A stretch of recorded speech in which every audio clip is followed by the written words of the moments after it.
And here we are again, 7:37. Good Thursday morning to you, as we do each week. And this time we talk a little GoldMiners hockey. This time it's something a little bit different, as we have the coach and GM of the club on the horn, Ryan Wood, this morning. Good morning, Ryan. How are you? Morning, Ferg. How are you doing? I am doing well. So we get something different happening next week for the club, and it's a first for the Kirkland Lake GoldMiners organization, as you were taking the club south of the border. Tell us all about it. Yeah, well, getting the guys in Northern Ontario additional exposure is always something that is a plus, and so we're going to take the boys right to basically we're going to Utica, New York, and then we'll be in Hartford, Connecticut, and then over to New Hampshire. So we're going to see 4 NCAA institutions, meet the coaches, get an opportunity to see the campuses, and just try to get a few of our guys on some of these schools' radar. Okay. And then while we're down there, we're going to play 3 exhibition games against 3 Eastern Hockey League teams, which is a U.S.-based junior league. Mm-hmm. And, they have a showcase every December that brings in a lot of U.S.-based scouts. So yeah, just, again, more additional exposure for our guys. It's a little bit more difficult for a lot of those NCAA programs to get up to Northern Ontario during their seasons. So we're going to take our team right to their backyards.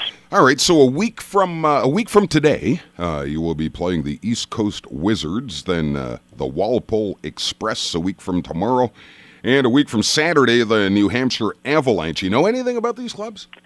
A lot of the teams in the Eastern Hockey League are an older league, so Okay. There's a lot of 19 and 20-year-olds playing in the league. Their league is, been pumping a lot of kids to the NCAA at the Division III level, and a lot of 20-year-old players that aren't playing in the North American League or in the CJKL are looking for D3 opportunities, and the Eastern Hockey League seems to be doing a pretty good job of getting kids to the D3 level, and we want to take advantage of some of that and get some of our 20-year-olds the same type of exposure as we feel that the 20-year-olds up here are as good or even better than the ones down there. Exactly. So 3 games against teams down there. You will be visiting 4 universities and a little side trip to an AHL game. Yeah, we're going to go see on Wednesday night Springfield play. It's basically a 20-minute drive from our hotel in Hartford. So, okay. We're staying in Connecticut. The game's in Massachusetts, so for anybody that hasn't had the opportunity to drive in the Northeast, you can basically hit about 4 different states in about half an hour drive. Yeah, so exactly. It's pretty tight. Exactly. So the schools you guys will be visiting, University of Connecticut, they're Division I, Southern New Hampshire, then Trinity College and Utica College as well. And that should be pretty interesting for the kids, a neat experience, sort of a precursor to actual recruiting trips, right? Yeah, exactly. I mean, a lot of the kids that we have want to play NCAA hockey. Some of the guys that we've got are going to try to advance and move on to a different junior league to try to create opportunities for themselves to maybe get that D1 opportunity. But overall, it's going to be a great experience, and hopefully we can. It works out really well that it can be an annual thing for the Kirkland Lake GoldMiners to do this trip every December. And I gather there are some other NOJHL clubs that are looking at doing similar things. I know the Sioux Thunderbirds went across the border earlier this year on a similar type trip for their kids, and this just it gives added exposure to the NOJHL and to the kids in the league. We can play up here. Well, exactly, and I mean a lot of these Eastern Hockey League kids, they do come up and play in our league, and it's a different brand of hockey. The Eastern Hockey League plays a lot of their games during the week at like 2:00 in the afternoon. Oh, really? Okay. Yeah, and they say it's more for getting the schools out. Yeah. They're able to come and watch during the day as opposed to an evening game. It kind of makes sense.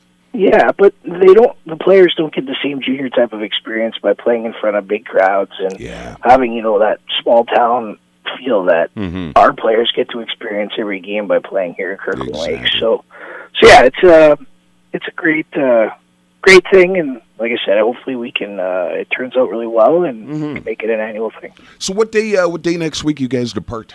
So we leave Tuesday morning. We're going to leave pretty early Tuesday, and then our first stop is in Utica. Okay. We're going to have a nice team dinner down there, and staying at down in Utica. And then the next morning we get up, we have practice right in Utica, and then we'll get to tour the locker room of where Utica plays, and then we'll go over to the campus, and then we'll scoot right up to Hartford right after that at about lunchtime, and it's about a 3-hour drive from.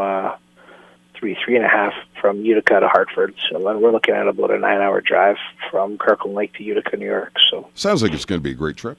Yeah, it should be a lot of fun. And, we had a great week last week, a couple of rough games this week, but hopefully we can end our first half of the season with a high note, with a win on Friday, and go into the trip on a high note. Elliott Lake in town tomorrow night. 7 o'clock, it's food bank night, Salvation Army Food Bank, and they'll be out with the kettles as well if you'd like to make a monetary donation. Hope to see everyone at the complex tomorrow night. Thanks for doing this, Coach. Hey, my pleasure. Glad to do it, and Merry Christmas to you and your family and everybody else that's listening, and thanks everybody that is listening for all the support for the first half of the year. Hopefully we can keep it going and have a great second half.